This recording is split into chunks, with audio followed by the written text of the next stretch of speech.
मरकजी वजीर गिरिराज सिंह का बयान, हुकूमत माही परवरी के शोबे में 50,000 करोड़ रुपए की करेगी सरमायाकारी। कहा, मछलियों की बरामदात 46,000 करोड़ से बढ़ाकर की जाएगी 1 लाख करोड़।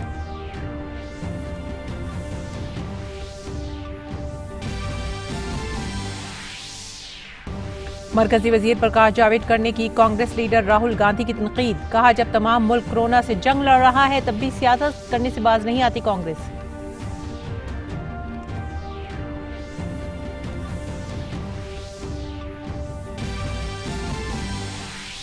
मुल्क में कोरोना वायरस के मरीजों में रिकवरी रेट बढ़कर हुई 41.61%। कोविड-19 के 60,490 मरीज इलाज के बाद हुए सेहतयाब। एक्टिव मामलों की तादाद 80,722, 4,167 अफराद की मौत। गैर मुकीम मजदूरों के लिए श्रमिक एक्सप्रेस ट्रेनों की खिदमत जारी। रेलवे की वजारत ने अब तक श्रमिक ट्रेनों के जरिए 40 लाख से ज्यादा लोगों को पहुंचाया घर। वंदे भारत मिशन के तहत बैरून मुल्क फंसे भारतीय शहरियों की हो रही है मुसलसल वतन वापसी। इसराइल और दुबई से परवाजों की तैयारी मुकम्मल।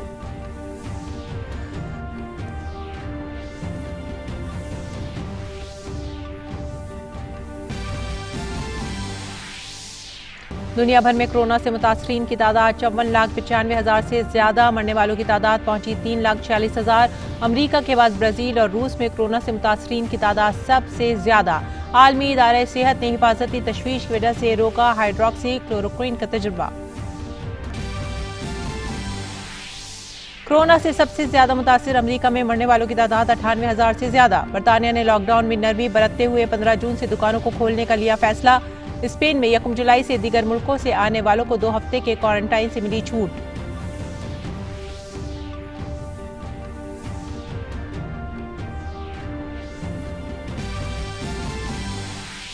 मुल्क के मगरबी और शुमाली हिस्सों में गर्मी का सितम जारी। महकमा मौसमियात ने 28 मई तक लू चलने का दिया इंतबाह।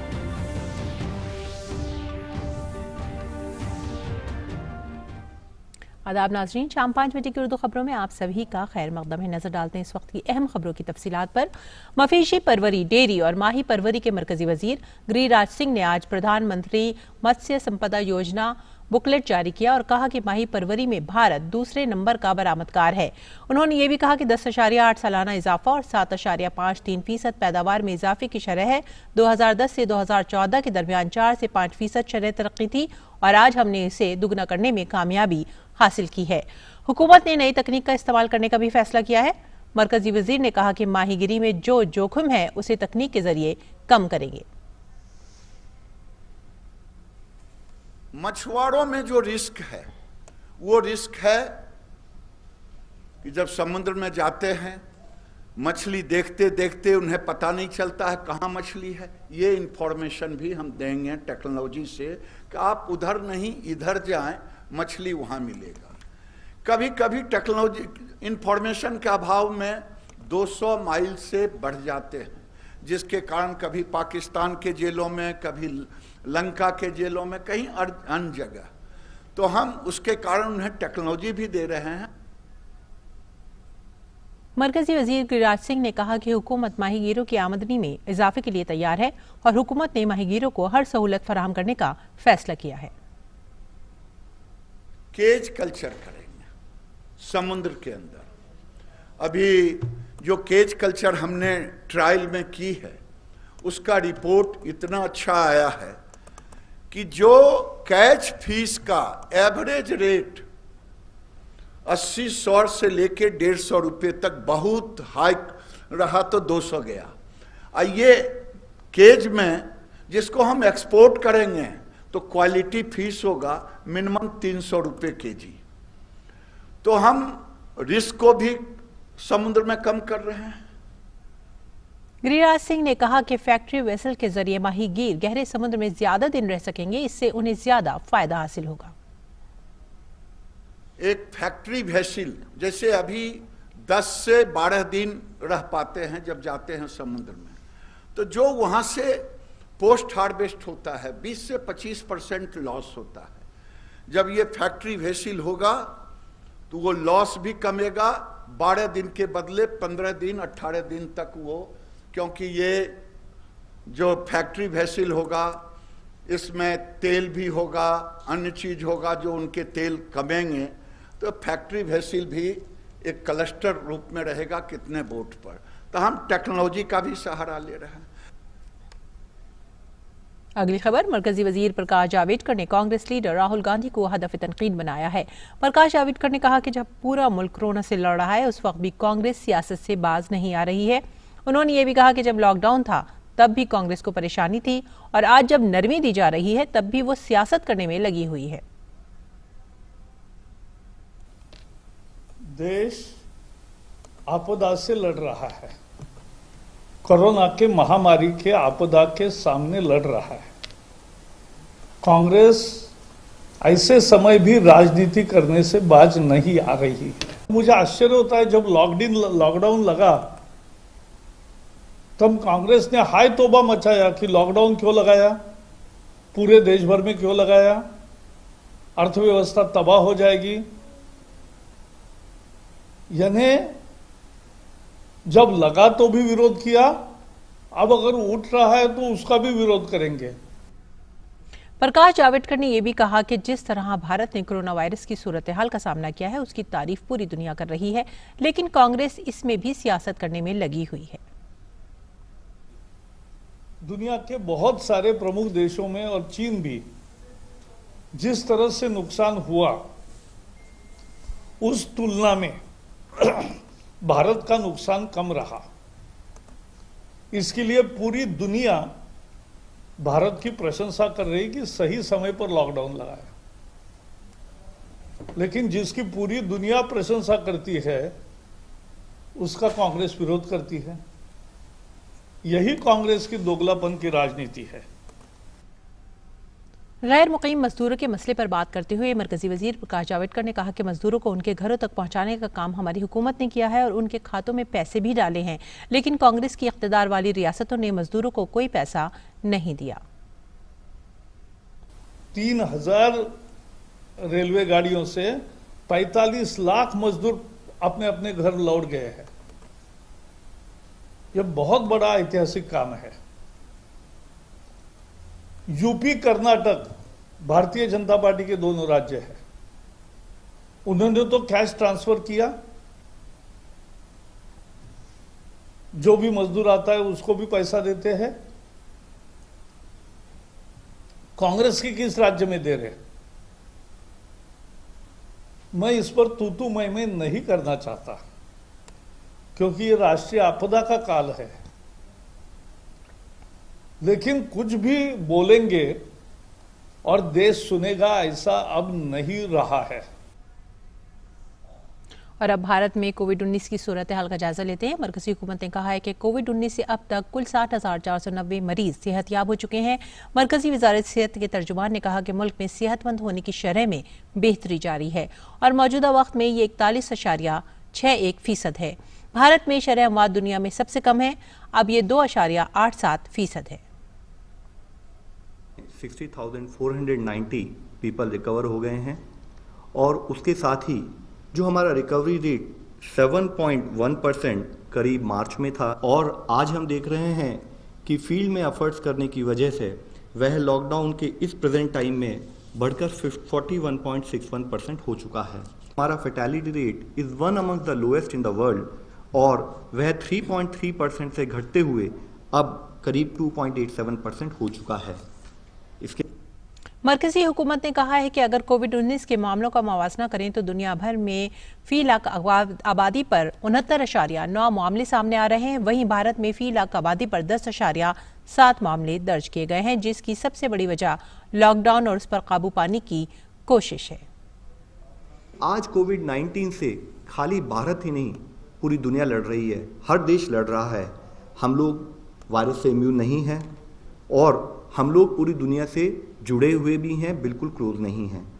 उस सिचुएशन में जिस समय की सोशल मोबिलिटी और सारे प्रोसेसेस एक वर्ल्ड का एक पार्ट थे, उसमें अगर हम कंपैरिजन करें तो पाते हैं कि अगर वर्ल्ड में 69.9 केसेस पर लाख पॉपुलेशन रिपोर्ट हुए हैं तो इंडिया में वह करीब 10.7 केसेस पर लाख पॉपुलेशन रिपोर्ट हुए हैं।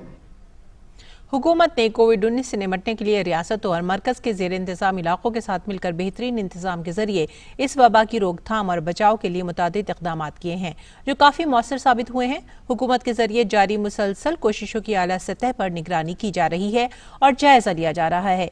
इन्हीं कोशिशों का नतीजा है कि मुल्क में 60,490 अफराद को इस वबा से निजात मिल चुकी है। वायरस की वजह से अब तक 4,167 अफराद की मौत हुई है। मुल्क में एक्टिव मामलों की तादाद 80,722 है। आगे बढ़ते हैं। वंदे भारत मुहिम के तहत दूसरे मुल्कों में फंसे भारतीय शहरियों को वतन वापस लाने का काम जारी है। इसी के तहत इसराइल में फंसे तकरीबन 115 भारतीय शहरियों को एयर इंडिया के तैयारे से वापस लाया जा रहा है। लॉकडाउन की वजह से 2 माह से ज्यादा वक्त तक इसराइल में फंसे हुए ये अफराद जब देर रात तैयारे में सवार हुए तब उनके चेहरे पर खुशी काबिले दीद थी। इनमें काम से निकाले गए अफराद, तलबा और हामला खवातीन शामिल हैं। इन्हें रवाना करने के लिए भारतीय सिफारत खाने का स्टाफ एयरपोर्ट पर तैनात था। उन्होंने मुसाफिरों को मास्क और दस्ताने के पैकेट भी दिए। इसराइल से वापस आ रहे भारतीय शहरी टिकट और क्वारंटाइन का खर्च खुद उठा रहे हैं। इनमें ज्यादातर अफराद केरल के हैं और वो दिल्ली से कोची के लिए रवाना होंगे। मुत्तहदा अरब इमारात से भी भारतीय शहरियों को वंदे भारत परवाजों के जरिए वतन वापस लाया जा रहा है। ये तैयारे फंसे भारतीय शहरियों को कोची, कोझिकोड, कन्नौर और तिरुवनंतपुरम लेकर आएंगे। दुबई से तैयारे में सवार होने से पहले मुसाफिरों ने एयरपोर्ट पर तमाम रस्मी कार्रवाई पूरी की। मजबूरी में फंसे मुलाजिमों, हामला खवातीन, बुजुर्ग शहरियों को इस कार्रवाई में तरजीह दी जा रही है। इस दौरान गैर मुकीम मजदूरों के लिए श्रमिक एक्सप्रेस ट्रेन की खिदमात भी जारी हैं। रेलवे की वजारत मजदूरों को उनकी मंजिल तक पहुंचाने के लिए तेजी से रेलगाड़ियां चला रही है। वजारत रेलवे के मुताबिक 40 लाख से ज्यादा अफराद को उनकी आबाई रियासत भेजा गया है। 2,608 ट्रेन अपना सफर मुकम्मल कर चुकी हैं। 853 ट्रेन गुजरात से, 550 ट्रेन महाराष्ट्र से, पंजाब से 333, उत्तर प्रदेश से 221 और दिल्ली से 181 ट्रेन मुल्क की मुख्तलिफ रियासतों के लिए चलाई गई हैं। इनमें से कुल 1254 ट्रेन उत्तर प्रदेश में, बिहार में 846, झारखंड में 123 और उड़ीसा में 73 ट्रेनों ने अपना सफर मुकम्मल किया है। ख्याल रहे कि 1 मई 2020 से श्रमिक स्पेशल ट्रेनें चलाई जा रही हैं। श्रमिक स्पेशल के अलावा रेलवे 30 जोड़ी दीगर ट्रेनें 12 मई से नई दिल्ली से चला रही है। मरकजी वजारत सेहत ने अपने ट्विटर हैंडल से ट्वीट करके कोविड-19 के खिलाफ ज्यादा मुहतात रहने की अपील की है। वजीर सेहत ने ट्वीट में लिखा है, 2 गज की दूरी सुरक्षा के लिए जरूरी, आपस में मुनासिब दूरी बरकरार रखने के ज़ाब्ते पर अमल करें और अपनी हिफाजत के लिए हमारी मदद करें। साथ ही अपने हाथों को बार बार साबुन और पानी से धोने या अल्कोहल वाले हैंड सैनिटाइजर का इस्तेमाल करने की अपील भी की गई है। इसके अलावा वजारत ने एक बार फिर कोविड-19 के लिए शुरू की गई हेल्पलाइन 1075 को भी ट्वीट करके मालूमात मुश्तरक करने की अपील की। लखनऊ में यूपी पुलिस के एहलकार 112 नंबर पर मुस्तैदी से खिदमात फराहम कर रहे हैं। ये कोरोना वॉरियर्स आयुष की वजारत के रहनुमा हिदायत पर अमल कर रहे हैं ताकि वो चैलेंज से हर वक्त अपनी इम्यूनिटी यानी कुव्वत मदाफत में इजाफा कर सकें और कोरोना के खिलाफ इस जंग को मजीद बेहतर तरीके से लड़ सकें। कोरोना बहरान के वक्त कोरोना वॉरियर्स के सामने दोहरा चैलेंज है। पहला, दूसरों को हिफाजत और खिदमत फराहम करना और दूसरा, खुद को सेहतमंद रखना। इसलिए PRV 112 के हेडक्वार्टर में काम करने वाले लोगों के लिए पूरे इंतजाम किए गए हैं ताकि सेहतमंद रहकर पूरे जोशो खरोश के साथ वो कोरोना बहरान के वक्त लोगों की मदद कर सकें। 112 हेडक्वार्टर में दाखिल होने के साथ ही सैनिटाइज के पूरे अमल से गुजरना पड़ता है, लेकिन सबसे खास ये है कि यहाँ की कैंटीन में सेहतमंद रहकर इम्यून सिस्टम को बढ़ाने की भी खास पहल की गई है। 112 की कैंटीन में आयुष की वजारत का काढ़ा सबसे अहम है जो लगातार लोगों को पिलाया जाता है। कोरोना वॉरियर्स को लड़ाई में बहुत ज़रूरी है कि वो खुद भी स्वस्थ रहें और कोरोना से लड़ाई में बहुत ज़रूरी है अपनी प्रतिरोधक क्षमता यानी इम्यूनिटी को बना के रखना। इसके लिए 112 मुख्यालय में जितने लोग काम करते हैं इनको विटामिन C, फल और सबसे इम्पॉर्टेंट आयुष मंत्रालय द्वारा दिए गए रेसिपी के अनुसार रोज़ काढ़ा दिया जा रहा है जिससे कि सब लोग स्वस्थ रहें और इस लड़ाई में अपना योगदान कर सकें। 112 इमरजेंसी सर्विस की कैंटीन में हर दिन 1200 से ज्यादा लोगों को काढ़ा पिलाने का इंतजाम किया गया है। कॉल सेंटर में काम करने वाले इन नौजवानों को और पुलिस एहलकारों को दिन में 3 से 4 बार ये काढ़ा पिलाया जाता है ताकि बगैर रुके और बगैर थके मुल्क की खिदमत में तैयार रह सकें।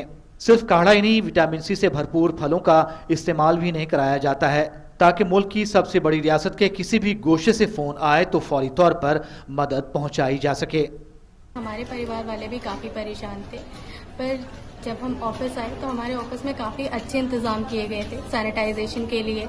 हमारे यहाँ टेम्परेचर भी चेक किया जाता है। यहाँ पे हमें काफ़ी फल भी दिए जाते हैं, विटामिन सी जिनमें होता है, जो हमारी इम्यूनिटी के लिए बहुत अच्छा है। कोरोना की वजह से अब कॉल सेंटर्स में हिफाजत से मुतालिक ही फ़ोन नहीं आते, बल्कि अब इनकी जिम्मेदारियां और बढ़ गई हैं। अब यहाँ राशन खत्म होने, दवा पहुंचाने और गैर मुकीम मजदूरों से जुड़े मामलों के भी फ़ोन आते हैं और फौरी तौर पर खिदमत पहुंचाने का भी अज़्म बना रहता है।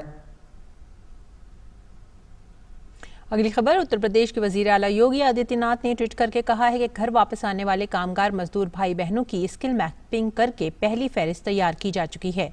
उन्होंने कहा कि तमाम अफराद को अब रियासत में ही रोजगार मुहैया कराने के लिए कामगार श्रमिक कल्याण आयोग की तश्कील की तैयारी शुरू कर दी गई है। अब उनके हुनर, सलाहियत और मेहनत से रियासत की तरक्की होगी।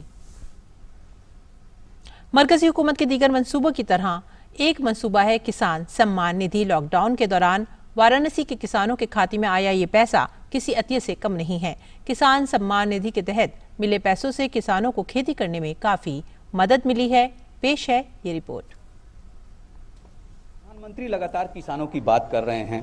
उनका मानना है कि किसान जो अन्नदाता है देश का, गांव में रहता है, वो उसके लिए ज़्यादा से ज़्यादा सरकार कर सके, इसलिए वो कई तरह की योजनाएं चला रहे हैं। इनमें ही एक योजना है किसानों के लिए, जिसके तहत इनके खाते में पैसा आ रहा है। मैं इस समय करसड़ा पतेरवा गांव में हूं और यहाँ पे कुछ किसान हैं जो ये बता रहे हैं कि इनको किस तरह से वो रकम मिल रही है।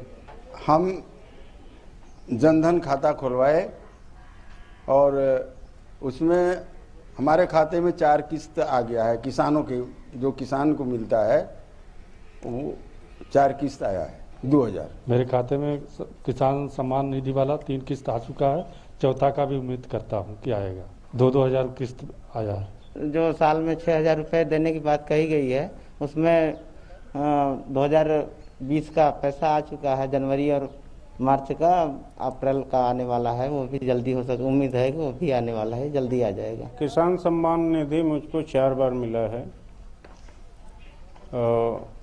केंद्र सरकार का ये योजना बहुत अच्छा है किसानों के लिए।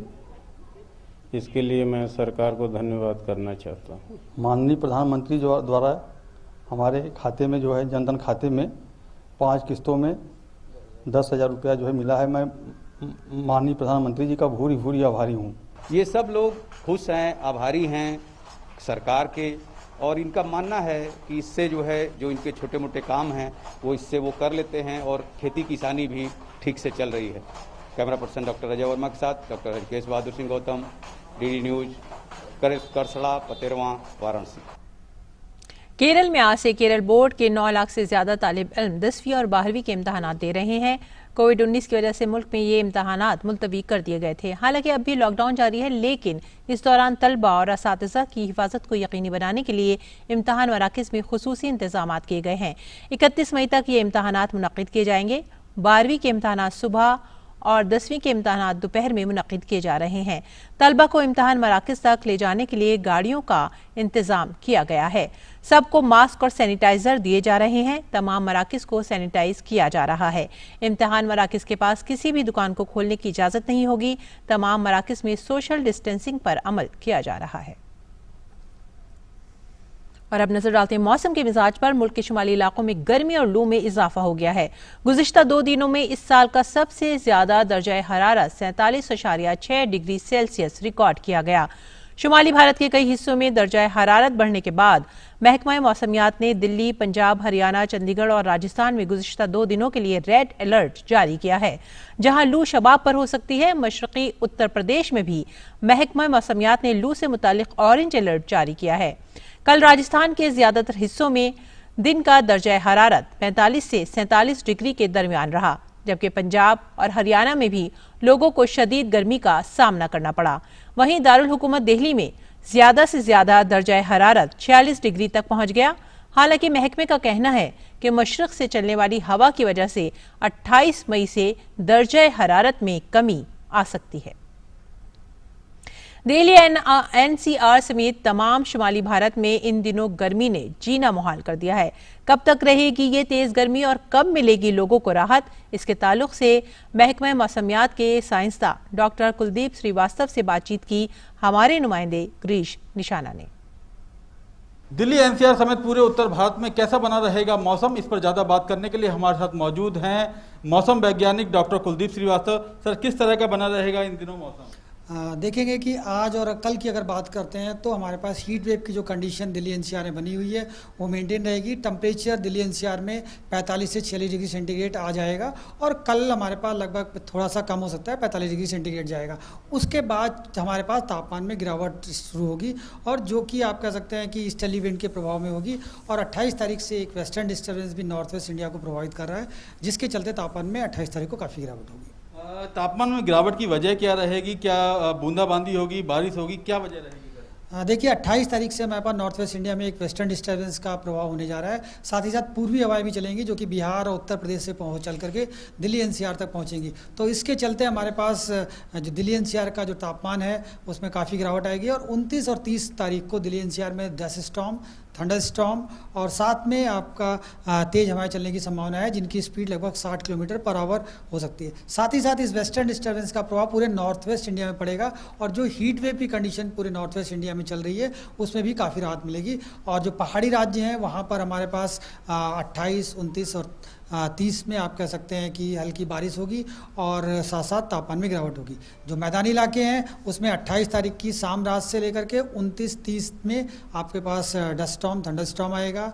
जो राज्य हैं मुख्यतः पंजाब, हरियाणा, दिल्ली एनसीआर, नॉर्थ राजस्थान और साथ ही साथ उत्तर प्रदेश के तमाम इलाके हैं जहाँ पर डस्ट स्टॉर्म, थंडर स्टॉर्म आने की संभावना है। हल्की बारिश होगी और साथ साथ तेज़ हवाएं चलेंगी, जिनकी स्पीड लगभग 60 किलोमीटर पर आवर हो सकती है। अभी हीट वेव की कंडीशन कहाँ बनी रहेगी? अभी देखेंगे कि आज अगर राज्यवार हम बात करते हैं तो पंजाब के 1-2 स्टेशन पर हीट वेव बनी रहेगी।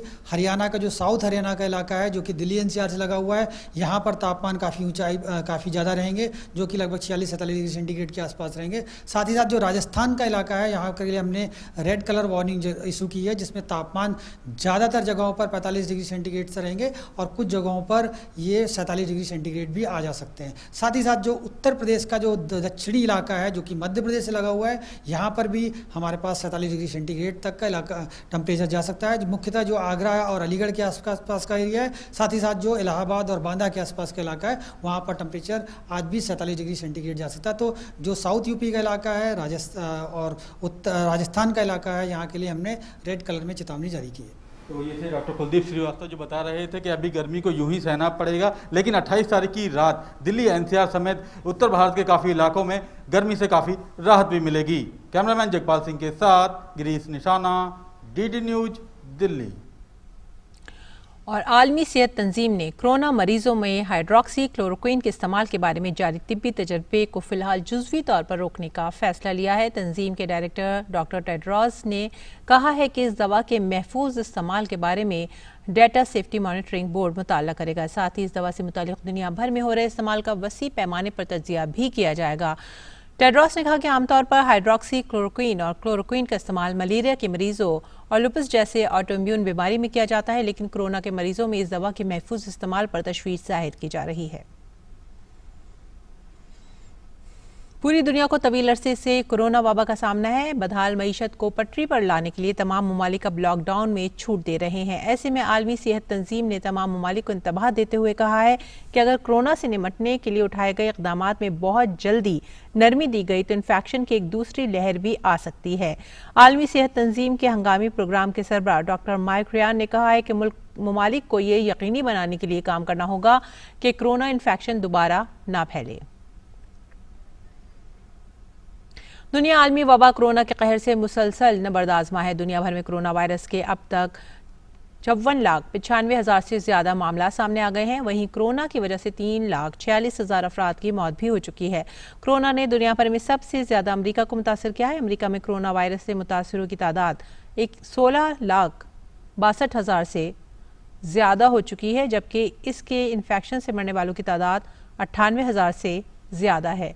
कोरोना से अमेरिका के बाद ब्राजील सबसे ज्यादा मुतासिर है। ऐसे में अमेरिका ने ब्राजील से आने वाले मुसाफिरों पर पाबंदी आयद कर दी है।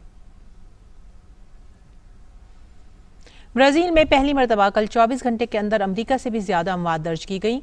ब्राजील में कल कोरोना वायरस इन्फेक्शन से 807 अफराद की मौत हुई है, जबकि अमेरिका में 620 अफराद की जान गई। कोरोना इन्फेक्शन के मामले में ब्राजील इस वक्त 3,74,898 मामलों के साथ दुनिया में दूसरे नंबर पर है। सदर बोल्सोनारो ने ब्राजील में लॉकडाउन नाफिज नहीं किया है। उनका ख्याल है कि मईशत को रोकने से लोग ज्यादा परेशान होंगे। और भारतीय फौज के अफसर मेजर सुमन गवानी को अक़वाम मुत्तहिदा फौजी gender advocate of the year award 2019 के लिए मुंतखब किया गया है। सुमन अक़वाम मुत्तहिदा मिशन के तहत जनूबी सूडान में तैनात थीं। इस दौरान उन्होंने एक अमन सफ़ीर के तौर पर ख़वातीन और बच्चों को जिनसी इस्तिसाल से बचाने जैसे कई महाज पर काम किया।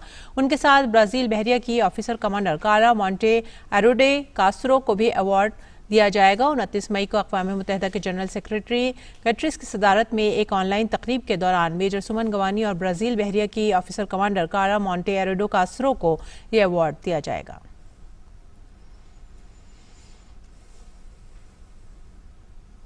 हमारा सलाम उन तमाम कोरोना वॉरियर्स को जो बगैर थके और बगैर रुके इस जंग में मसरूफ हैं।